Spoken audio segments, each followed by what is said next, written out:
dengan harta sepencarian anak Tek Mahmud yang dibenarkan tuntut dalam mahkamah. Bukan seluruh harta lagi, baru harta sepencarian yang dibenarkan tuntut dalam mahkamah. Berapa nilainya?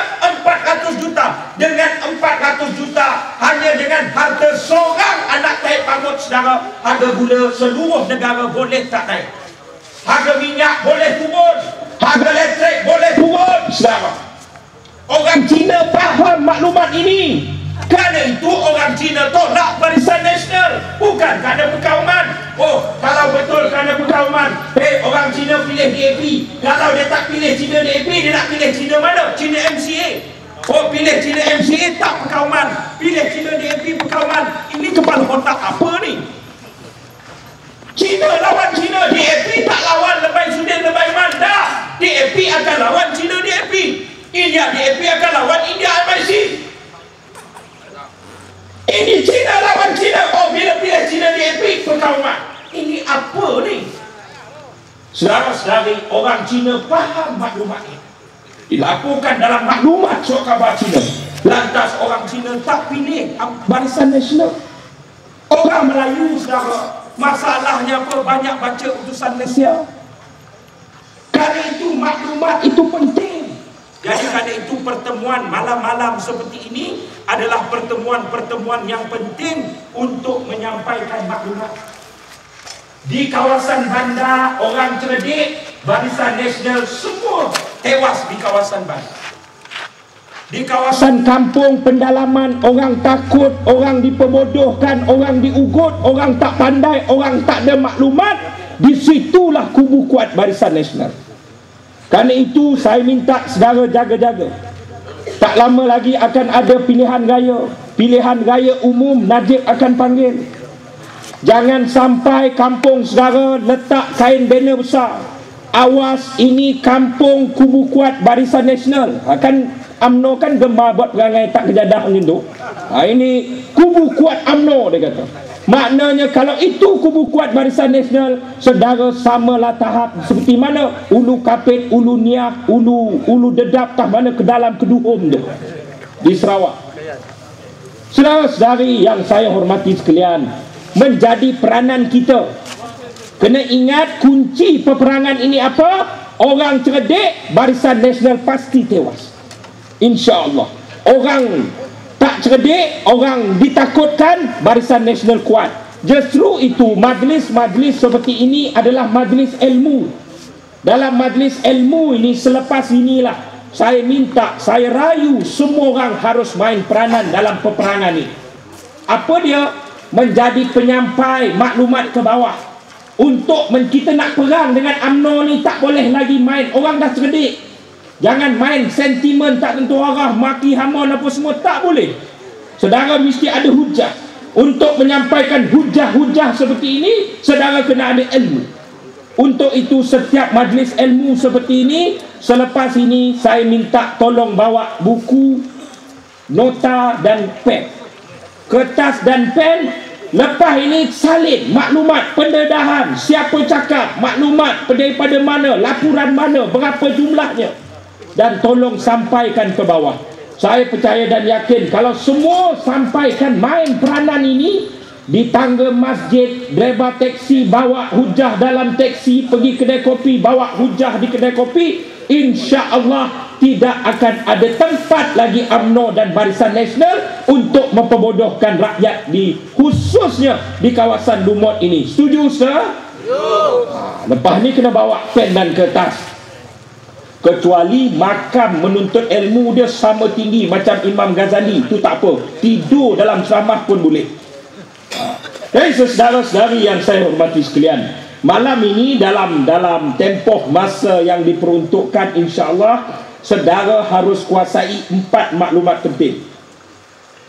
Siapa tak kuasai 4 maklumat penting, balik tak faham 4 maklumat penting, maka gagallah penyampaian saya malam ni. Jadi kerana itu semua kena faham betul-betul dan sampaikan ke bawah. Maklumat yang saya nak sampai malam ini, saudara, pertama sekali ialah kita nak jawab isu-isu semasa. Isu masjid sekarang ni di Pulau Pinang ni, saudara kena faham betul-betul apa yang terjadi. dan pelbagai isu Melayu, isu-isu kecil-kecil yang dimainkan sentimen oleh UMNO dan Barisan Nasional, saudara harus kuasai dan jawab benda ini di bawah. Hujah yang kedua yang saudara harus faham ialah mengenai bersih. Tak habis lagi. Bila kita bercakap soal bersih, mereka kata apa? Tak habis lagi, perhimpunan dah habis. Okey, baiklah, tang aku kau tanya tak habis. Tang Rais Yatim bongok hari ni dia boleh pergi umum apa? Nak marah sangat orang kampung saya. Dia kata, oh, dapat seorang RM50. Yang pertama yang saya nak marah, RM50 je kau estimate aku. Itu yang pertama. Yang kedua, kita pun pening kepala, RM50 ni nak tuntutkan siapa? Oh, tang dia boleh tuduh suka tang kita. Jadi kita kena jawab isu ini dan kita kena faham kali pertama bersih. Sebab saya yakin, saya turun ke mana-mana, ramai yang rasa gundah gulana. Cikgu, macam mana cikgu tadi UMNO tanya saya. Tanya apa? Ni Amiga ni India. Siapa kata Amiga tu Melayu? Memang Amiga tu India. Kita kena jawab benda itu. Yang ketiga, insya-Allah saya akan cuba bawa saudara persoalan kenapa perlu pilihan raya bersih. Apa maksud pilihan raya bersih ini? Dan yang keempat, insya-Allah saya akan menutup saudara dengan pertembungan yang berlaku dalam UMNO dan Barisan Nasional. Semalam ahli UMNO, bekas jawatan kuasa UMNO, bekas orang kuat Najib sendiri, daripada Wangsa Maju, teman saya cukup kenal dengan dia, dah melancarkan buku Najib Perdana Menteri Terakhir. Ni dalam nak tahu isu cincin, isu 24 juta, dalam inilah juga yang maklumat terakhir sekarang kita akan kongsi bersama, insya-Allah. Kuasai 4 maklumat, bawa ke bawah. Saya percaya dan yakin ia boleh mengubah keadaan. Pertama sekali, saudari yang saya hormati sekalian, kita ini selalu gundah gulana. Saya nak jawab khusus je negeri Perak ini, sebab kononnya dikabarkan di Rembau, bawa cerita Pui Terengganu, pergi ke Pahang, UMNO cerita apa? Orang Perak ni Melayu dia dah pupus habis dah, susah hidup orang Melayu. Sebab apa? Orang Melayu ni dah semenjak diperintah baru ni oleh Pakatan Rakyat, hancur dah, sampai duduk dalam parit dia. Iyalah kat Perak dah ada nama kampung parit, nak buat macam mana? Tapi adu dombakan, susah sangat. Jadi kerana itu, saudari yang saya hormati sekalian, saya nak jawab satu-satu isu Melayu ini supaya saudara faham, supaya saudara boleh bawakan ke bawah. Pertama sekali ialah tuduhan kononnya Melayu ini saudara semenjak daripada pilihan raya 2008 hilang kuasa. Ketuanan Melayu terjejas. Sebab apa? Laporan yang kita dapat daripada Biro Tata Negara, khusus Biro Tata Negara, dia ni pupuk ni. Biro Tata Negara ni bukan panggil makcik temah jual kuih kuci pergi khusus, dah. Biro Tata Negara ni bukan suka-suka ambil driver taksi, dah. Biro Tata Negara ni dia kursuskan saudara pelajar-pelajar universiti, pensyarah-pensyarah, doktor-doktor, kaki tangan kerajaan dengan dakyah bodoh. Dia kata apa?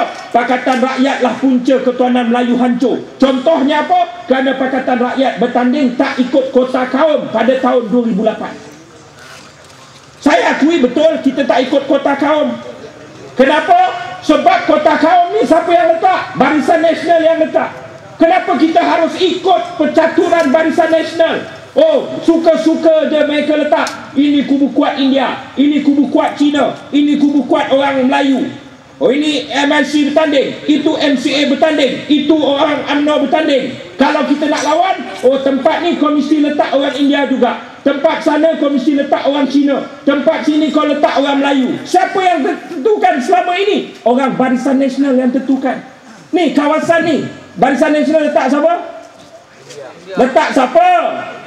Letak India.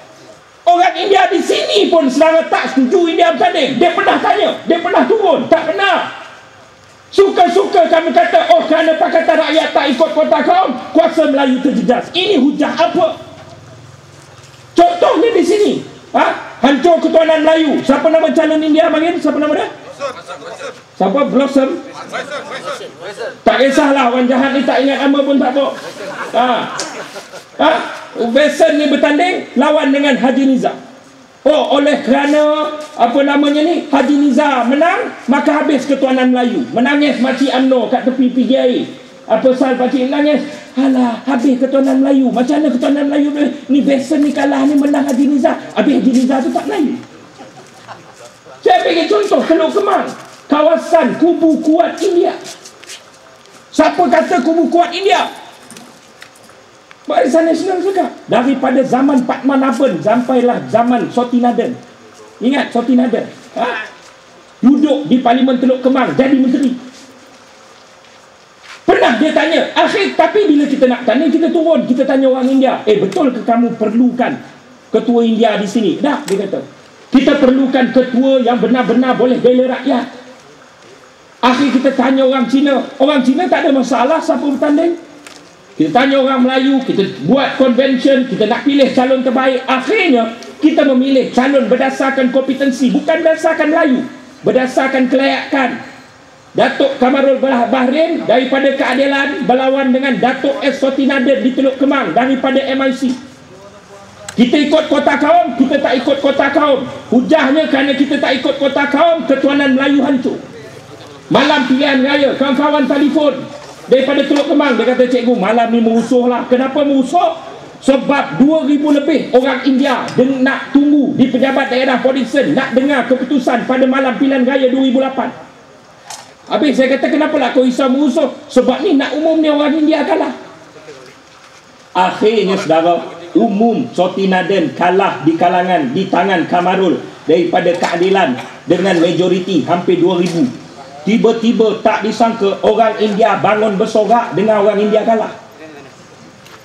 Sebab apa? Sebab orang India faham calon MIC ini rasuah, tidak kompeten.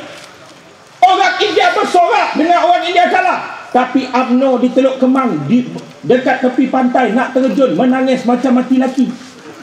Apa kena kau ni makcik? Habislah ketuanan Melayu. Macam mana ketuanan Melayu habislah? Nyaha Sotinaden kalah, siapalah nak bela Melayu lepas ni? Kita betul, kita tak bertanding ikut kota kaum. Oh, tuduhan mereka kerana itulah kuasa Melayu hilang. Kita letak di Bandar Tun Razak. Siapa calon? Calonnya ialah saudara Tan Sri Khalid. Lawan dengan MCA, Cina MCA. MCA kalah teruk di Bandar Tun Razak. Orang Cina seronok tengok MCA kalah. Bukan kerana Cina, tapi dia tahu calon-calon ini rasuah, parti ini rasuah. Akhirnya bila Tan Sri Khalid menang di Bandar Tun Razak, orang Melayu UMNO sedih. Sebab apa sedih? Sebab habislah ketuanan Melayu. Sebab apa? Cina MCA kalah. Siapalah nak bela Melayu nanti? Habis Tan Sri Khalid minta Melayu. Oh tak, dia jawab. Ni UMNO ni. Fuziah Saleh kalahkan Fu Arkiau, Menteri MCA saudara, Fu Arkiau. Fuziah Saleh di Kuantan, Keadilan, kalahkan Fu Arkiau MCA. Adakah terjejas ketuanan Melayu? Orang Kuantan semua gembira, tiba-tiba orang UMNO Kuantan sedih. Habis ketuanan Melayu. Kenapa boleh habis ketuanan Melayu? Sebab Fuziah Saleh menang, kalah Fu Arkiau. Dulu Fu Arkiau bela Melayu, ni Fuziah Saleh menang, tak ada siapa nak bela Melayu. Ini ucap apa? Kita menolak politik perkauman secara total. Sebagai contoh di mana Parlimen Kota Raja. Parlimen Kota Raja, kursinya ialah kursi orang India kononnya. Ini kubu India. Memang betul hampir majoriti orang India. Bila kita calon Keadilan sampai saat akhir, saya dengar betul-betul ni, sampai saat akhir PAS dengan Keadilan berebut calon di situ. Saya jujur dengan fakta sejarah. Berebut. Keadilan ada calon orang India layak, profesional. PAS ada calon juga profesional, Dr. Siti Maria. Sampai Anwar Ibrahim turun campur tangan. Anwar minta dua-dua calon, tengok siapa. Akhirnya Anwar membuat keputusan. Anwar kata, ini bukan sistem kota kaum, ia berdasarkan kelayakan, kompetensi, kelayakan diri peribadi calon. Akhirnya Anwar buat keputusan, Kota Raja calon yang layak Dr. Siti Maria. Tudung Labuh saudara bertanding di kawasan hampir majoriti orang India. Keputusan paling besar majoriti ialah di Kota Raja. 20,000 PAS menang di Kota Raja malam itu. Orang India seronok ambil bendera PAS, pacak dekat sebelah Tok Sami. Orang Melayu menangis nak terjun Sungai Kelang.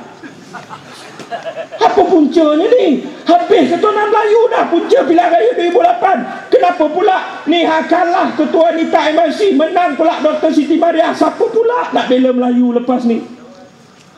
Saudara, ini hujah bodoh untuk memperbodohkan orang. Hakikat yang sebenarnya ialah orang Melayu paling ramai dalam Parlimen Malaysia sekarang ini adalah dalam sejarah inilah paling ramai sekali. Adakah ketika orang Melayu paling ramai dalam Parlimen Malaysia, ketuanan Melayu boleh terjejas? Tidak.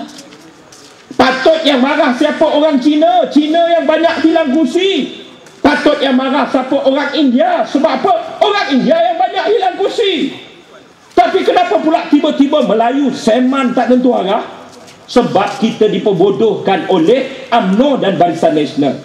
Saudara-saudari yang saya hormati sekalian, ada satu kawasan, saya baru balik daripada Johor, kali ketiga saya pergi lepas pilihan raya, baru saya pergi, iaitu di kawasan Mersing.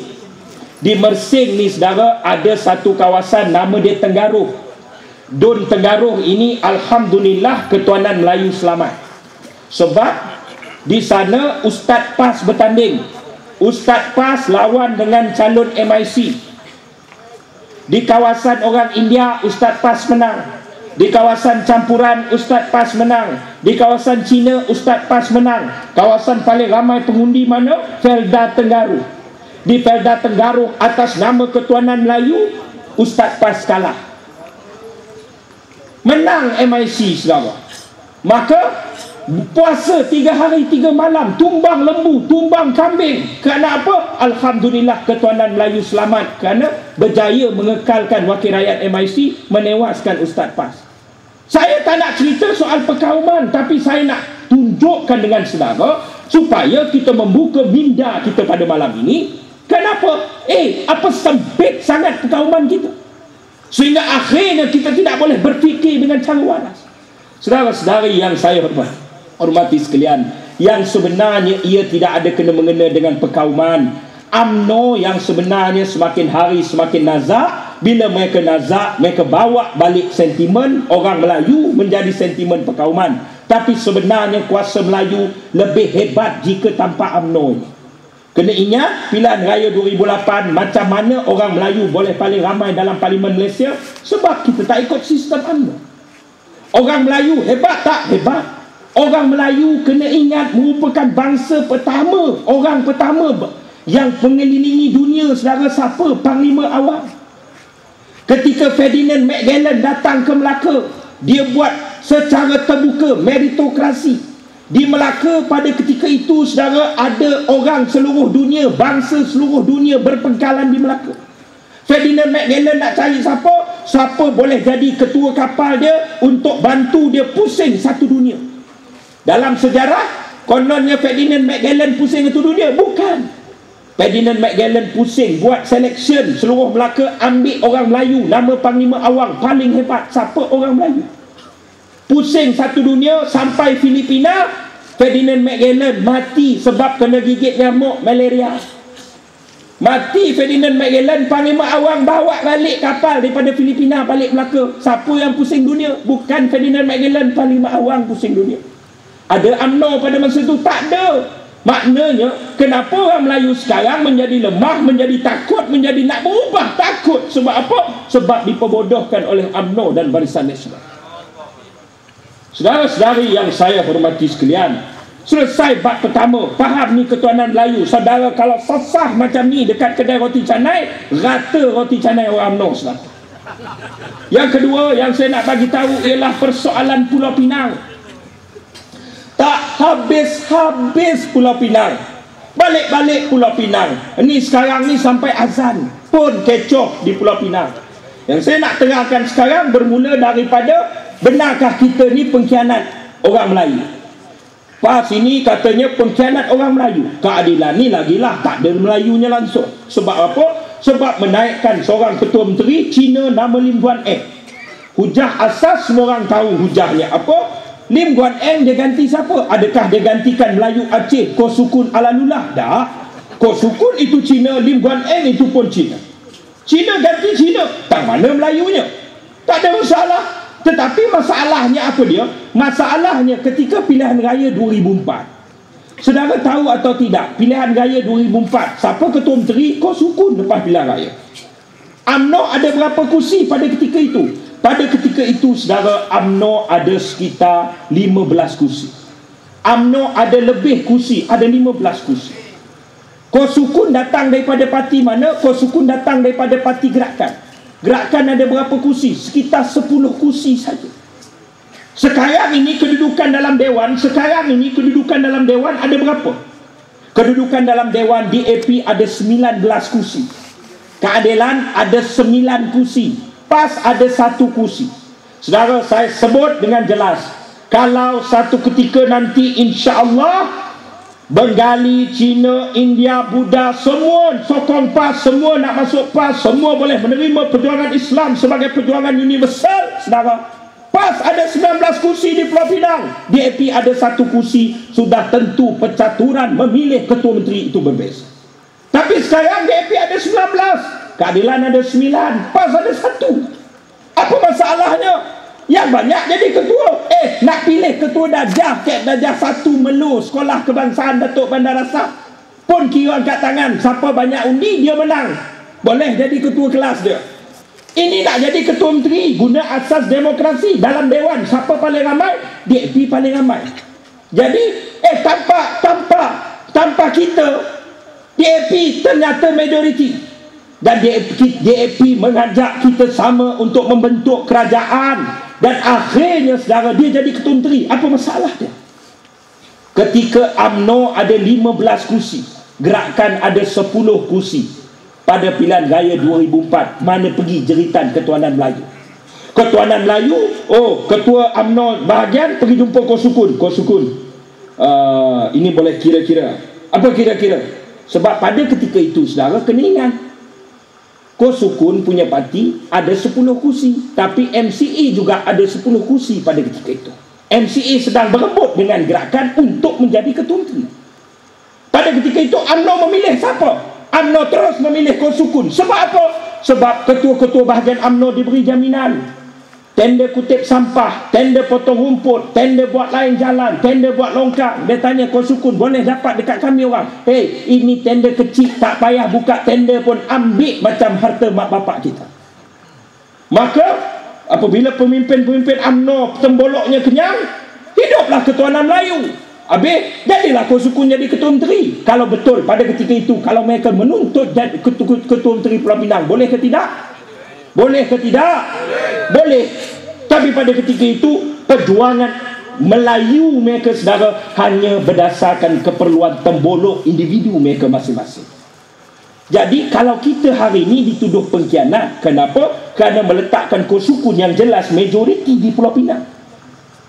Meletakkan Kos Sukun yang jelas majoriti di Pulau Pinang, kita dipanggil pengkhianat. UMNO, saudara, yang jelas ketika dia majoriti, dia serah sujud di kaki Gerakan. Maknanya kalau kita pengkhianat, dia adalah bapa kepada segala kepala-kepala bapa pengkhianat. Saudara-saudari yang saya hormati sekalian, sampailah sekarang ini isu apa? Isunya Majlis Fatwa Pulau Pinang, Jabatan Agama Pulau Pinang, yang secara bebas lepas, saudara, mesyuarat, akhirnya membuat keputusan memperakui apa dia? Memperakui bahawa bukan azan tetapi mengaji sebelum subuh melalui speaker masjid yang dilaungkan secara kuat di kawasan-kawasan tertentu boleh diistilahkan sebagai mengganggu, malah boleh memberi pandangan negatif terhadap Islam. Benda ini bukan keputusan semata-mata, ini ada ijma'nya, ada asasnya, dibincangkan. Akhirnya Jabatan Agama Pulau Pinang buat keputusan. Hari ini Tuan Guru Nik Aziz memperakui benda itu. Dia kata okey, kalau di Kelantan memang tak ada masalah. Sebab apa? Orang kata, alah Tuan Guru Nik Aziz nak sokong sebab nak ikut Cina. Di Kelantan dia takut pula, dia laung. Kelantan tu kau nak cari Cina tak mana? Memanglah di kampung Pulau Melaka, kalau ada orang nak marah, orang tu orang Islam. Kalau Islam jenis keduhur macam tu, orang mengaji bukan nak marah, sepak aja kiri kanan. Tapi ini kawasan-kawasan yang di mana Islam perlu dijaga imejnya. Islam ini bersifat universal. Islam bukan agama orang Melayu, Islam agama dunia. Kerana hujah-hujah ini akhirnya Zaid Hamidi keluar apa? Oh tak, ini kerana Lim Guan Eng. Zaid Hamidi kalau jenis belajar agama pun celup-celup macam biskut Nini. Tahu biskut Nini, budak-budak minum celup-celup coklat tu. Jadi saudara yang saya hormati sekalian, kerana itu ilmu-ilmu seperti ini saudara kena faham hujahnya dan jadi peranan untuk sampaikan ke bawah. Selesai bab kuasa politik Melayu. Masih berkisar dalam isu Melayu, ialah saya nak masuk bab pertama, perpuluhan 2. Bab nombor 1, para kedua ialah persoalan tanah. Di Perak saya tak nak jawab lagi, saudara dah expert. Kerana apa? Isu kelulusan tanah. Kita tak bagi tanah kepada buka tanah baru, bagi ke Cina dah. Tanah yang Cina duduk sekian lama, yang dia layak dapat, kita bagi dan dia bayar premium. Kita majukan negeri dengan premium dia. Orang India miskin. Tetapi yang saya nak bawa ini isu yang besar, saudara, isu tanah. Apa dia? Pertama sekali, saudara tahu Kampung Baru Kuala Lumpur? Tahu? Pejuang Kampung Baru, kita ingat dan insya-Allah kita sedekah, kita hadiahkan Al-Fatihah kepada dia. Seorang pejuang, Dr. Lolo, yang berjuang dalam isu Kampung Baru ni sampai akhirnya, saudara, sebelum mengikut kata keluarganya, wasiat terakhir Dr. Lolo apa dia? Dia pegang tangan ahli keluarga dia, dia kata selamatkan Kampung Baru, selamatkan Kampung Baru, selamatkan Kampung Baru. Itu, saudara, pejuang kita. Apa isunya di Kampung Baru? Isunya adalah dalam pesat pembangunan Bandaraya Kuala Lumpur. Pergi cari KLCC, ada tak unit orang Melayu? Pergi cari Bukit Bintang, ada lot orang Melayu? Makcik tak ada. Yang ada apa dia? Kampung Baru Kuala Lumpur. Kerana dia dilindungi oleh undang-undang. Akhirnya, saudara, tiba-tiba tak semena-mena. Ada saudara dengar India mesyuarat, India kumpul, India mesyuarat minta tanah Kampung Baru Kuala Lumpur? Tak ada. Ada Cina mesyuarat minta tanah Kampung Baru Kuala Lumpur? Tak ada. Tiba-tiba orang UMNO, Menteri UMNO, saudara, Menteri UMNO, bukan menteri biasa, keturunan Raja Nongci, masuk dalam parlimen bentang undang-undang Kampung Baru, undang-undang Akta Pembangunan Kampung Baru. Dalam Akta Pembangunan Kampung Baru, apa dia? Yang paling malang ialah 20% tanah orang Melayu di Kampung Baru layak dimiliki oleh bukan Melayu atas nama pembangunan. Siapa bangun bantah? Siapa bangun bantah, saudara? Yang bangun bantah ialah Lim Kit Siang. Apa hujah Lim Kit Siang? Lim Kit Siang kata Kuala Lumpur pusat ekonomi. Kalau orang Melayu hilang pegangan di tengah-tengah pusat ekonomi, maka bala bencana ketidakkestabilan dalam kaum dalam Malaysia akan hancur. Malapetaka akan datang. Sebab apa? Sebab orang Melayu adalah orang majoriti. Bila orang majoriti hilang hak pegangan yang selesa di tengah-tengah pusat bandaraya, pusat ekonomi, maka nescaya malapetaka akan datang. Ini hujah Lim Kit Siang di AP. UMNO mana? UMNO diam. Sebab apa? Sebab hujah yang ambil alih tanah di sekitar Kuala Lumpur ni, yang gila ambil alih ni, sampai Mahathir pun marah dia, saudara. Siapa? Rosmah bin Mansur. Orang-orang macam ni macam mana, saudara? Apa yang berlaku? Mudah saja. Bukanlah satu rahsia ni. Kem Sungai Besi, siapa ambil alih? Seorang budak muda Cina, saudara. Bukan salah apik jual kangkung dekat pasar kat sini, dah. Ini bukan major. Dia salah sebab apa? Salah sebab Rosmah bin Mansur. Bila dia pergi shopping ke luar negara, dia main tunjuk je. Cantik beg ni, cantik belian ni, cantik jam ni, cantik kasut ni, tokai beli. Bila balik, tokai bisik dengan Rosmah, Mah, cantik tanah Kampung Baru ni. Rosmah pun don't worry. Rosmah kata, Rosmah terus gigit telinga Najib. Najib geli telinga dia. Najib terus regah Menteri Wilayah bentang Akta Pembangunan Kampung Baru yang menghancurkan hak orang Melayu. Siapa khianat Melayu, Ustaz? UMNO khianat Melayu. Saudara yang saya hormati sekalian, itu kampung baru. Kalau kita cerita Felkra, Sungai Malau, Don Kubu Gajah, siapa wakil rakyat dekat situ? Raja Ahmad, Raja Zainuddin. Oh, bila cerita hidup Melayu, tapi saudara, bila buka Felkra Sungai Malau, buka tanah baru, nak bagi dekat orang Melayu miskin, dia antara wakil rakyat kan, Adon ni kuasa dia dalam isu tanah. Dia turun ke bawah, jumpa Cina miskin, boleh tak bagi ke Cina? Tak boleh. Sebab apa? Ini tanah hak Melayu punya. Jumpa India miskin, boleh bagi? Tak boleh bagi, sebab ini tanah hak Melayu punya. Hebat YB ni jaga tanah. Bukan macam orang PAS. Orang PAS dia bagi semua, asal orang susah dia bagi. Tapi tak, ini tengok dia jaga hak Melayu. Habis dia pergi jumpa, ada jumpa orang Melayu susah. Adakah dia bagi? Tak bagi. Sebab apa? Sebab orang Melayu tu PAS. Dia jumpa orang Melayu susah, UMNO pun dia bagi tak? Dia tak bagi. Sebab apa? Dulu masa pemilihan kau lawan aku, sekarang pandan muka kau. Habis dia tak tahu nak bagi siapa, dia balik rumah dia. Dia buka pintu rumah makcik, dia nampak ada perempuan tua dalam rumah dia. Nampak macam miskin sangat perempuan ni. Nama perempuan ni Marziah binti Lah. Dia bagi tanah Felkra Sungai Malau ke Marziah binti Lah. Siapa Marziah binti Lah? Melayu. Bagus UMNO jaga orang Melayu. Tapi adil tak pada Melayu? Tak adil. Sebab apa? Sebab Marziah binti Lah omak sendiri. Hidup Melayu, mana tanah bagi omak bapak. Hidup Melayu, mana kontrak bagi kawan. Hidup Melayu, mana projek bagi kroni. Habis yang lain ni tak Melayu ke? Alah, yang lain ni bangang. Besok bila pilihan raya bagi kain batik cap konggo, eloklah dia. Saudari yang saya hormati sekalian, itu cerita bagi pada Melayu tak semestinya adil pada Melayu. Saudari, dalam bab fasa yang kedua ini saya nak cerita tentang kanun tanah negara. Ni orang Melayu ni, tahu tak siapa yang orang Melayu ni kadang-kadang saudara saya seronok tengok dia jiwa mempertahankan Melayu ni. Saya seronok. Oi, kat cik-cik Rombau tu kan, kita ni mesti pertahan ni, jangan Cina DAP ngambil alih negara ni. Jangan Cina DAP mengambil alih negara ni. Sebab apa? Sebab ni, sekarang kalau Cina DAP ni ambil alih, habis tanah rizab Melayu. Ui, habis tanah rizab Melayu. Makan dek Cina DAP.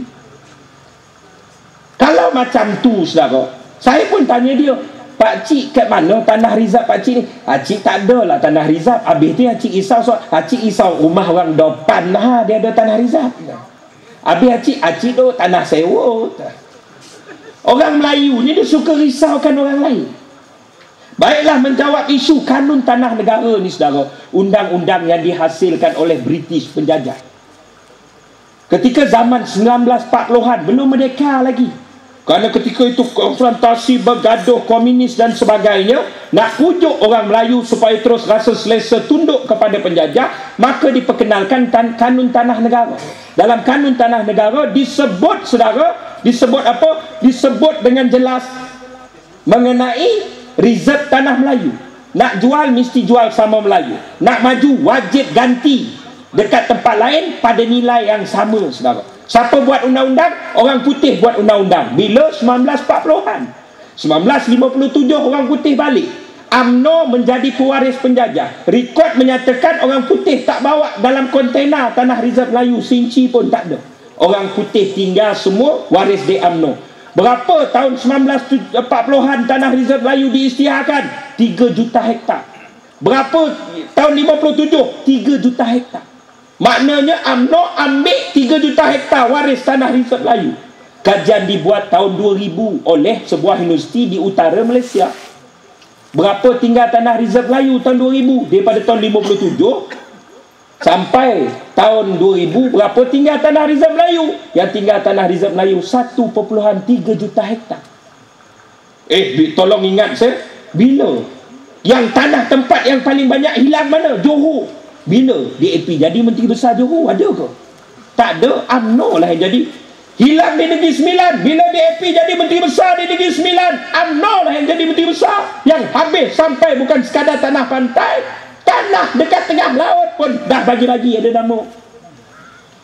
Makna dia saudara tak perlu tunggu DAP untuk tanah reserve Melayu hilang. kekalkanlah UMNO Barisan Nasional, insya-Allah saudara, tak sampai 15 tahun pun jahanam habis tanah Rizab Melayu ini. Saudara-saudari yang saya hormati sekalian, saya masuk dalam bab yang terakhir dalam persoalan Melayu, pengurusan negara ini. Saya nak saudara fikir bagaimana hipokritnya UMNO Barisan Nasional. Apa dia hipokrit? Hari ini saudara, mereka tuduh Pakatan Rakyat, mereka tuduh Anwar Ibrahim ejen Amerika, Pakatan Rakyat ejen Amerika, Bersih ejen Amerika. Sebab apa? Semua Amerika. Ni dia tuduh kita.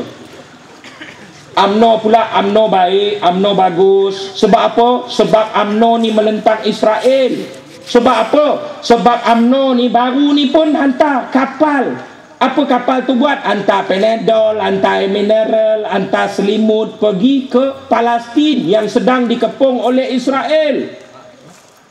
Betul ke? Saudara-saudari yang saya hormati sekalian, saya dalam dunia ni, masalah dunia berpunca daripada negara haram Israel. Israel ni seluruh dunia sedang memerangi Israel. Negara kafir macam mana? Macam Bolivia, macam Venezuela ni, dia bukan sekadar Amerika, Israel, dia terajang kedutaan keluar daripada negara mereka. Oh, kita sama. Apa yang samanya? Sebab kita kan tunjuk dalam pasport, kita tak boleh bagi rakyat kita pergi ke Israel. Saudara-saudari yang saya hormati sekalian, bukan sekadar itu saudara. Israel boleh terus hidup sekarang kerana apa? Kerana ada banyak negeri, negara umat Islam munafik macam Malaysia. Contohnya apa? Contohnya Malaysia ni. Kerana itu Israel boleh hidup sebab pemimpinnya munafik. Cikgu kena jaga-jaga, tuduh orang UMNO pula munafik ni. Saudara, dalam satu wajah kita kata kita menentang Israel, orang Pakatan Rakyat ejen Amerika. Tapi saudara tahu atau tidak, kita adalah penyumbang terbesar dalam ekonomi Israel. Cikgu ni Pakatan Rakyat ni kerja dia membohong. Saudara-saudari yang saya hormati sekalian, nah, saya sajikan saudara, ni contoh saya nak tunjuk hipokrit UMNO ni. Ni nama dia borang kastam. Ni borang asal ni saudara, borang kastam. Dalam borang kastam ni saudara, nombor W20204004087, tanda tangan penolong kanan pengarah kastam KLIA Kargo Sepang Selangor. Saudara tahu atau tidak, kita rekodkan kita meniaga dengan siapa? Borang kastam ni barang nak masuk dengan keluar Malaysia wajib borang kastam. Kita meniaga dengan siapa? Declare dalam borang kastam. Kita meniaga dengan siapa? Chanyon Distribution Computer Limited, nombor 4 Honamut Street, Netanya 42504, Israel, Netanya, Israel. Itu di pintu KLIA. Di pintu Pulau Pinang kita tengok pula satu lagi ni salinan photostat borang. Barangan dibawa masuk elektrik power supply. 1 bulan 3 penghantaran. Satu penghantaran nilainya 1.6 juta US dollar saudara. Untuk barangan kilang ni di mana? Di plot 87 Lebuh Raya Kampung Jawa Bayan Lepas Industrial Estate Pulau Pinang. Saudara, tertera di kotak ke-9. Negara asal barang ini apa dia saudara? Israel, dan bayaran dibuat terus ke negara Israel. Saudara-saudari yang saya hormati sekalian, menentang Israel ini wajib pada semua, kerana Zionisme ini musuh terhadap semua agama, bukan Islam saja, semua agama. Malah kita menjadi wajib saudara untuk kita bangkit menentang Israel. Nak pikul senjata tembak Israel yang membunuh tiap-tiap hari umat Islam, kita tak mampu. Tapi percaya dan yakinlah saudara, dengan bersungguh-sungguh untuk bangkit menentang UMNO dan Barisan Nasional, sama makamnya menentang Israel. Kerana apa? UMNO adalah pemimpin munafik yang bersama dengan Israel demi ketuanan politik antarabangsa mereka.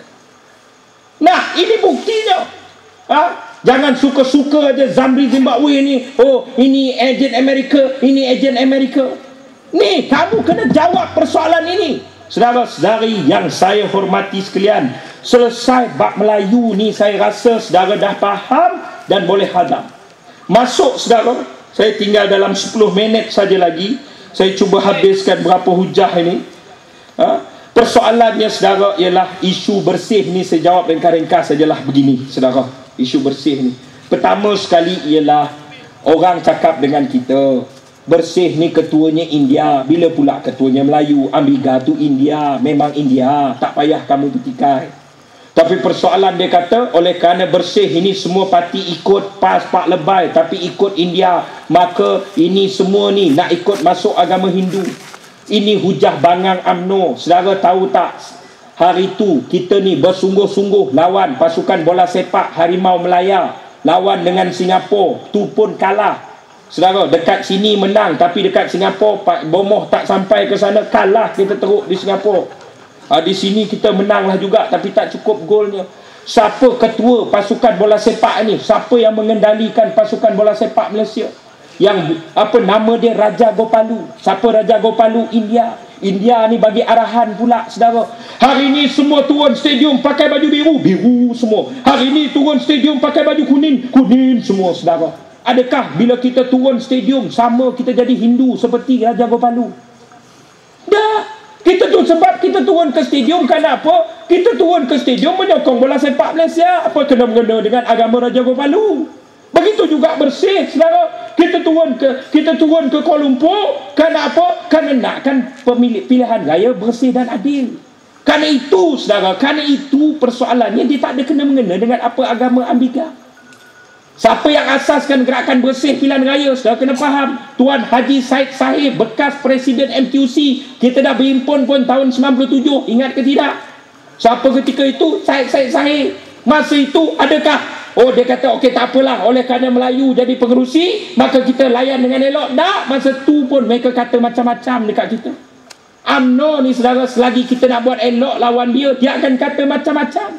Letak Amiga, dia kata macam ni. Kalau letak Pak Syed sama Samad Syed jadi ketua pun dia kata macam-macam juga lagi. Saudara-saudari yang saya hormati sekalian, jangan gundah, jangan gulana, tapi saudara kena kuasai apa sebenarnya bersih yang kita minta dalam pilihan raya itu. Hari ini pakai biometrik. Saya mungkin tak sempat nak mengulas panjang biometrik ni, tapi biometrik ni, saudara, pertama sekali kita kena faham. Mula-mula yang siapa buat? Immigration buat biometrik. Saudara tahu siapa supply immigration? Sebesok saya akan mula naikkan dalam blog saya, adik Muhyiddin Yassin yang supply peralatan biometrik ni. Dia pula dia sewakan kepada bukan immigration yang buat kerja ni, bukan immigration yang kat bawah ni. Yang buat kerja di bawah ni siapa? Yang buat kerja ni syarikat. Dia sewakan pula pada syarikat tu. Sewa kira hari. Habis yang lanun dekat atas ni terus kenyang, oh kita besok akan hilang kerakyatan. Saudara kena ingat dalam isu biometrik ni, saya nak ingatkan saudara, mereka boleh jawab hujah. Saudara, rekod Altan Tuya boleh hilang immigration. Saudara, rekod Altan Tuya masuk immigration boleh hilang. Sebut dalam mahkamah, diperakui oleh Syamuddin dalam Parlimen Malaysia. Ini kan pula rekod-rekod yang lain, rekod mismah, dia nak tipu, dia nak apa, dia boleh buat semua. Tetapi persoalan yang saya nak ingatkan saudara, Sabah, negeri yang masalah sosial paling tinggi dalam Malaysia mana? Sabah.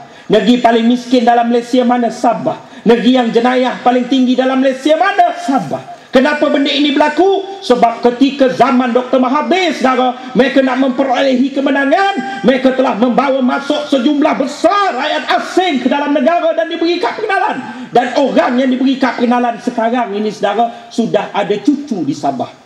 Maka apabila kamu masukkan satu kumpulan masyarakat yang tidak ada peranan dalam negara, kamu bawa masuk semata-mata untuk menang, saudara, struktur masyarakat akan hancur, saudara. Dan akhirnya kita akan menderita. Kita memerlukan 100 tahun lagi, saudara, untuk memperbaiki negara ini nanti. Kerana itu kita tidak harus kompromi dengan persoalan ini. Kita sedang berbincang, saya di peringkat SMM, saya kata pilihan raya kali ini dia perlu jadi pilihan raya paling, kamu akan jadikan pilihan raya paling kotor. Kami anak muda tidak akan takut, saudara. Kita bagi amaran kepada ni Indon, Bangladesh ni, kita terima kamu kerja di sini dengan baik. Kamu boleh terus bekerja di sini. Yang menindas kamu adalah penguasa-penguasa, orang-orang kaya yang rapat dengan kerajaan, bukan kita Pakatan Rakyat yang selalu bila kamu terseksa, kita yang bela kamu, saudara. Tapi kalau kamu masuk campur dalam urusan politik Malaysia, anak muda jangan segan-segan. Bila tiba pilihan raya, kita dapat tangkap satu pun daripada kamu, kamu siaplah sebelum kamu diserahkan ke balai. Kami akan pastikan kamu menyesal kerana kamu campur tangan dalam politik Malaysia. Ini urusan kemerdekaan kita tidak akan kompromi, saudara. Kenapa kita nak masuk bab yang terakhir? Kenapa kita nak, saudara, proses pilihan raya bersih dan adil? Bagi saya, saudara, siapa pun jadi Perdana Menteri, baik Najib, baik Anwar Ibrahim, baik siapa pun jadi Perdana Menteri, saudara, asas dalam negara demokrasi ialah Perdana Menteri kerajaan yang memerintah harus takut dengan rakyat. Sebab apa? Sebab bila dia fikir dia nak buat satu undang-undang, dia akan jadi takut. Sebab apa? 3 tahun lagi, 5 tahun lagi, dia akan berdepan dengan kuasa rakyat. Kalau pilihan raya bersih dan adil, mereka akan takut. Tapi kalau pilihan raya pembohong, mereka takut? Mereka tak takut. Sebab mereka tahu mereka boleh menang dalam pilihan raya tersebut. Kerana itu, ia perlu takut pada rakyat. Saya bagi contoh kenaikan harga elektrik. Saudara, harga elektrik baru naik. Saudara tahu kan? Dengar betul-betul bagaimana ulasan ini disampaikan. Barisan Nasional kata, kerajaan cakap harga elektrik kena naik sebab harga bahan api dunia naik. Kita akur, tak ada masalah. Hujah kita apa dia? Betul. Tetapi adakah ia perlu naik? Adakah TNB rugi? Adakah syarikat yang mengendalikan elektrik bagi pihak rakyat Malaysia ini rugi? Dah. Saudara tahu TNB ni 3 bulan, bukan 1 tahun. Dalam laporan keuangan mereka 3 bulan, suku tahun mereka untung 1.6 bilion. Tokey TNB Cik Khalid yang diletakkan oleh UMNO untuk menjaga kepentingan UMNO dalam TNB, CEO TNB ni berapa gajinya? 1.8 juta. Manusia gaji 1.8 juta. Kita kata baiklah demi rakyat, betul harga bahan api dunia naik, tak boleh ke TNB untung 1 bilion, 0.6 pulang balik pada rakyat? Tak boleh ke CEO TNB cuma gaji 1 juta? 0.8 pulangkan balik pada rakyat. Kalau ini dipulangkan pada rakyat, saudara, bukan kata elektrik naik, elektrik boleh diturunkan tarifnya. Demi rakyat kita minta. Tapi Najib kata apa? Najib kata tak boleh sebab kita ada perjanjian. Ingat Najib kata apa? Muka depan Surat Khabar. Tak boleh sebab apa? Ada perjanjian. Kita kata dengan Najib, wahai Najib Tun Razak, demi rakyat Najib, perjanjian ni kamu dedah lah. Kami dah bosan dah dengar. Ini perjanjian, itu perjanjian. Baik, dedah perjanjian air, dedah perjanjian tol, dedah perjanjian elektrik. Rakyat nak tahu. Najib ni Perdana Menteri Malaysia. Dia jawab apa? Keluar dalam Surat Khabar. Dia kata apa? Minta maaf, saya tidak ada kuasa dedah perjanjian sebab masa buat perjanjian hari itu, kita dah janji untuk tak dedah perjanjian sekali. Dalam perjanjian tu, kita dah janji sekali untuk tak dedahkan perjanjian yang dijanjikan itu. Ni siapa yang cakap? Najib cakap dia tidak ada kuasa pertahan rakyat. Siapa Najib? Jaga sekolah ke? Siapa Najib? Konduktor bas ke? Tak! Najib Perdana Menteri Malaysia. Oh, bila berdepan dengan rakyat, kamu hantar FRU, kamu belasah, kamu tangkap, kamu pukul, kamu bunuh rakyat. Tapi bila berdepan dengan korporat, kamu tunduk, kamu sujud. Sebab apa? Sebab dia tahu dia tak takut pilihan raya, saudara. Sebab apa? Dia boleh menang pilihan raya lagi. Kerana itulah macam-macam benda berlaku. Najib diugut, saudara. Dia adalah Perdana Menteri paling lemah dalam sejarah. Orang cakap Pak Lah. Tak, saya kata. Sebab saya pernah berurusan dengan Pak Lah Badawi. Kita pernah jumpa Pak Lah Badawi. Betul, Pak Lah orangnya lemah lembut. Tapi, saudara, Najib bukan sekadar dia ni tak lemah lembut, tapi dia adalah pemimpin yang lemah zahir dan batin untuk mempertahankan kedaulatan negara. Secara ringkas saya bagi tahu pertama sekali kenapa hujah saya berani mengatakan benda ini. Sebab kita bukan berdasarkan sentimen, kita berdasarkan hujah. Hujah pertama saya persoalan bagaimana baru-baru ini 30 hari bulan Julai, saudara, maruah negara dipijak. Ini bukan cerita maruah Melayu, ini kedaulatan negara. Tentera Singapura nyanyi lagu Singapura, rentak bendera Malaysia, pijak buang. Di mana? Di tanah yang Tengku Abdul Rahman janji 999 tahun, saudara. Tapi belum pun 50 tahun di bawah Najib, hancur tanah ini. Kenapa benda ini boleh berlaku? Dia berpunca daripada bulan Februari tahun lepas. Apa yang berlaku bulan Februari tahun lepas? Najib makan durian secara tertutup berbincang dengan Perdana Menteri Singapura di Pulau Sentosa. Ingat bulan Februari tahun lepas. Apa yang berlaku, saudara? Keluar saja daripada makan durian, dia kata apa? Kita dah selesai. Alhamdulillah kita dah selesai. Najib dengan style the best sangat. Alhamdulillah kita dah selesai.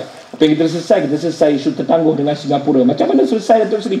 Kita serahkan tanah kita kepada Singapura. Serah tanah? Selesai? Kamu bincang di kabinet? Tak. Kamu bincang di parlimen? Tak. Tanah bukan kamu punya. Kemudian dia pertahankan hujah dia, kita nak bangunkan secara bersama. Kita tubuh syarikat. Syarikat dah tubuh? Belum. Sampai sekarang belum selesai isu pembangunan. Kenapa? Sebab untuk tubuh syarikat secara bersama, tanah-tanah kita yang tetap harga Singapura, tubuh syarikat nak bangunkan walaupun seinci tanah Singapura, dia kena bayar levy pembangunan yang mahal. Dia kata tak apa, Singapura bayar setengah levy pembangunan, syarikat Malaysia khazanah bayar setengah. Betul lah. Temasek bayar setengah, di bumi Singapura duit balik kepada kerajaan Singapura. Kita bayar saudara 50% daripada levy pembangunan yang tinggi kepada kerajaan Singapura, dan sekarang kita tak mampu bayar. Dalam tempoh 5 tahun, kalau kita tak mampu melunaskan levy yang kita hutang, sekarang kita hutang, levy itu yang kita hutang saudara, tanah tersebut akan hilang pegangan daripada kita. Kita ni demi ekonomi kita terpaksa serah sekarang. Kalau tak nanti dia tak bayar pampasan. Tanah kita, sukati mak bapak kita lah, kita nak jual bila? Tak, nanti dia tak bayar pampasan kalau kita serah lain kali. Kenapa kamu nak ugut? Saudara tahu kenapa ugutan dibuat? Kalau nak selamat ekonomi, bukan serah tanah, serah Rosmah ke Singapura, kita bersyukur. Jadi demi ekonomi kita, saya tak mampu lagi nak bela Rosmah dan saya serah pada Singapura lah, sukati nak bela boh kat zoo mana ke. Itu tak apalah, kita pun alhamdulillah cerdik Najib ni. Ini serah tanah. Saudara-saudara yang saya hormati sekalian, saya tulis buku Misteri di Sebalik Pembunuhan Atan Tuya. Saya kena tangkap saudara 6 kali kerana buku ini. Saya di soal siasat, tapi alhamdulillah syukur kepada Allah, saya tidak pernah kena dakwa sebab kita berasaskan fakta. Saya sebut benda-benda fakta-fakta. Saya tak manipulate, saya tak elaborate fakta. Kalau saudara baca buku ini, saudara kena fikirkan dengan situasi semasa yang berlaku. Saya sebut dengan jelas saudara dalam muka surat 70 lebih dalam buku itu. Apa yang saya sebut dengan jelas? Kali pertama Najib bertemu dengan Atan Tuya, di mana Najib berkenalan? Atan Tuya, Najib. Kali pertama berlaku di mana? Kali pertama berlaku diperkenalkan oleh Razak Baginda di pameran belian dan emas antarabangsa di Singapura, di sebuah hotel mewah di Singapura. Saya sebut dengan jelas dalam buku saya. Dia boleh nafi? Tak boleh nafi. Najib ni pembohong. Dia bersumpah di masjid di Pulau Pinang. Ingat? Wallahi, watallahi, saya tak pernah jumpa, saya tidak pernah kenal, saya tidak pernah tahu pun macam mana Atan Tuya ini. Pembohong saudara. Dia jumpa kali pertama di Singapura. Saifuddin cabar dia baru ni, apa dia? Rupanya bukan setakat di Singapura, dia berjumpa di Macau, naik kapal terbang sekali, duduk sebelah menyebelah. Saudara yang saya hormati sekalian, kerana itu saya kata apa yang berlaku, Najib sedang diugut. Jangan ambil estimate ni ejen-ejen Singapura ni, SBSB sini dengar. Kamu ni training setakat mana? Setakat kolej polis dekat sini, cakwa dia. Ni geng-geng dekat sana ni training saudara. Mossad trainingnya, Israel trainingnya. Mungkin ketika makan durian, dia lambung gambar. Najib tengok gambar, tertelan biji durian. Kan? Apa kau nak? Aku nak tanah, ambil lah semua. Saudara, kita diugut daripada segenap segi. Ni Blok L dan Blok M, Pak Lah mulakan rundingan. Blok L dan Blok M, siapa mulakan rundingan? Pak Lah. Rundingan Pak Lah apa dia? Rundingan Pak Lah serah Limbang. Limbang ini yang memutuskan hubungan antara Sabah dan Sarawak. Limbang. Kalau dapat Limbang, strategik kita selesai. Kalau dapat Limbang saudara, kita boleh buat highway Sabah dan Sarawak. Tapi saudara, ketika Pak Lah jatuh, siapa yang selesaikan rundingan dengan Brunei? Najib Tun Razak. Kita tawar minyak, kita nak dapat Limbang. Tapi bila Najib masuk gelanggang, Brunei dapat Limbang, Brunei dapat minyak. Kita dapat apa? Najib sampai pergi ke Brunei, dapatlah anugerah paling tinggi daripada Sultan Brunei. Kenapa benda ini berlaku? Sebab kita diugut daripada segenap segi. Bukan saja di luar, saudara. Najib diugut dalam rumah sendiri. Saudara, kita ingat sejarah Marcos. Ingat Marcos? Marcos ni pemimpin hebat. Marcos pemimpin bijak. Apa antara punca besar Marcos jatuh? Saudara ingat? Imelda Marcos. Rakyat Filipina susah. Rakyat Filipina susah, Imelda terus mewah. Saudara cuba fikir balik, takkanlah pemimpin hebat macam Marcos yang boleh dapat Rusia ke Kazakhstan ke Mongolia ke apa ni, dia boleh dapat. Tapi tiba-tiba dia boleh tunduk begitu, diperbodohkan oleh Marcos, oleh Imelda. Saudara, Imelda ugut Marcos. Sebab apa? Sebab Imelda ada rahsia besar Marcos. Ini yang dikatakan oleh kebanyakan teman-teman di Filipina. Begitu juga di Malaysia. Najib ni pemimpin hebat, saudara. Kena ingat liciknya politiknya. Dia pernah berada di kem Tengku Razali. Ingat, last minute dia punya cilok, saudara, sokong balik Mahathir, clean sweep, cantik sampai jadi Perdana Menteri Malaysia. Bijaknya politik Najib. Tiba-tiba dia tak tahu ke yang Rosmah baginanya mewah? Saudara-saudari yang saya hormati sekalian, yang terbaru, saudara, tak adalah baru sangat, tapi maklumat yang saya dapat, saudara, kena faham betul-betul ni. 8 hari bulan Julai, saya dipanggil oleh sekumpulan pegawai kastam. Pergi pejabat kastam, saya disajikan dengan borang-borang. Borang kastam, saudara, apa dia?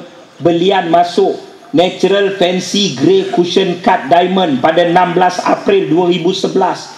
Nilai RM24,458,400 ringgit Malaysia. Ingat, nilainya 24.45 juta. Tertera di borang penerima Datin Seri Paduka Rosmah Mansor. Ada banyak ke Rosmah? Ini bukan Rosmah Makcik Temah, restoran Rosmah mana-mana. Ini Datin Seri Paduka Rosmah Mansor. Ada satu je dalam Malaysia. Tertera dalam borang tersebut. Bila kita mula dedah, UMNO serang saya. Ini palsu, ini. Betul juga pegawai kastam ketika hari tersebut dia nasihat saya. Dia kata apa? Cik Badrul, cikgu jangan sekadar ambil borang ni, sebab sistem kastam boleh padam. Cikgu ambil sekali gambar skrin kastam ni. Dia pusing komputer kat saya, cikgu ambil gambar dengan skrin-skrin ni. Saya pun ambil lah. Betul juga, saudara. Lepas tu bila dia tuduh borang ini palsu apa semua, akhirnya 13 hari bulan saya tampil ke SPRM Pulau Pinang untuk buat siasatan. Saya bagi, kalau borang saya palsu, SPRM siasat ke tidak? Tak. Tapi 14 hari bulan 7, SPRM serbu KLIA, kepung kargo, sistem kastam hang 3 jam. Semua benda tak boleh berjalan, hang 3 jam. Malah lepas itu sistem kastam tak boleh diakses secara terus, semua kena buat secara manual. Pegawai kargo yang dalam nama tu nama dia A. Krishnan dalam borang tersebut ditangkap, saudara.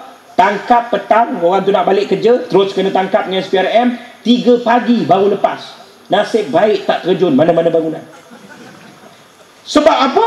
Sebab maklumat ni maklumat sah. Dia siasat tahap mana apa semua saya tak peduli. Kemenangan saya yang pertama ialah borang ini borang sah. Memang Rosmah gila bawa belian 24 juta lebih ke dalam Malaysia untuk penuh nafsu dia. Lepas tu akhirnya, saudara, Rosmah geng-geng UMNO ni kecoh. Rosmah jawab. Dia kata apa? Saya fitnah. Saya fitnah kamu tang mana? Banyak cantik kamu Rosmah Mansor, aku nak fitnah kamu. Dengki sangat aku dengan kamu. Borang kastam saya tipu, kamu saman. Kamu buat laporan polis. SPRM telah memperakui borang saya borang asal. Maknanya akhirnya sekarang ini dia kata apa? Timbul pula borang tulis tangan. Belian ni dibawa keluar, masuk dengan segala security ikut kargo, segala security petapa polis semua ikut kargo, tapi keluar hand carry pergi ke Singapura. Borang pula manual tulis tangan. Pegawai kastam yang cop borang keluar belian ke Singapura, siapa yang cop? Pegawai yang kerja di Putrajaya, pusat latihan kastam. Apa dia buat di pintu KLIA? Makna, saudara-saudari yang saya hormati, sebagai penutup, saudara, sebagai penutup, saudara, siapa pun yang akan bertanding dalam pilihan raya di kawasan saudara ini, mungkin dia ustaz, mungkin dia tok imam, lawan dengan Tuan Haji Nizar, insya-Allah kita akan sandingkan sekali lagi sebagai bakal menteri besar di negeri Perak ini. Saudara, kamu tanya dia tidak akan berani dengan perempuan nama Rosmah bin Mansor. Siapa pun, saudara, dia tidak akan berani bercakap tidak dalam keadaan negara yang makin hancur ini, saudara. Rosmah lah yang belanjakan 4.5 juta dalam masa 1 hari dalam buat persidangan wanita pertama dunia. Rosmah yang samalah yang dia ikut Najib. Dia bini Perdana Menteri yang pertama ada bajet asing. Parlimen bentang berapa? 17.1 juta dia gunakan hanya untuk dia ikut Najib. Rosmah yang samalah saya dedah dalam blog saya. Handbag dia saja RM423,000. Rosmah yang samalah yang tidur hotel 1 malam di Dubai, saudara, dengan harga 140,000. Rosmah yang samalah saudara, yang bil elektrik rumah dia 170,000. Rosmah yang samalah saudara, yang bil air rumah dia 32,000. Dia takkan peduli nasib orang Melayu, Cina, India apa semua, dia takkan peduli. Jadi saudara, 4 perkara penting, hadamkan betul-betul, sampaikan dekat bawah. Sebelum sebagai buah tangan, insya-Allah kawan-kawan saya buku Misteri di Sebalik Pembunuhan Atan Tuya, dia datang dengan 3 VCD. VCD pertama, Siapa Rosmah Mansor. VCD kedua, dokumentari menjawab fitnah liwat terhadap Datuk Seri Anwar Ibrahim.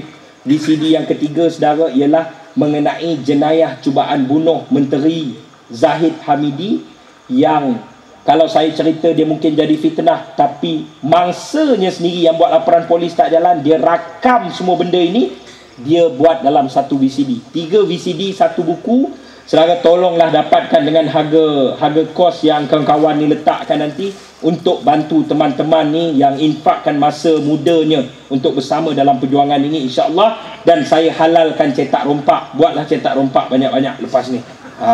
Tapi yang jangan CD orang lain, CD ni je saya halal, yang lain tu saudara tanggunglah. Jadi sekian, terima kasih pada penganjur, terima kasih kepada semua. Wabillahi taufik wal hidayah. Wassalamualaikum warahmatullahi wabarakatuh. Takbir.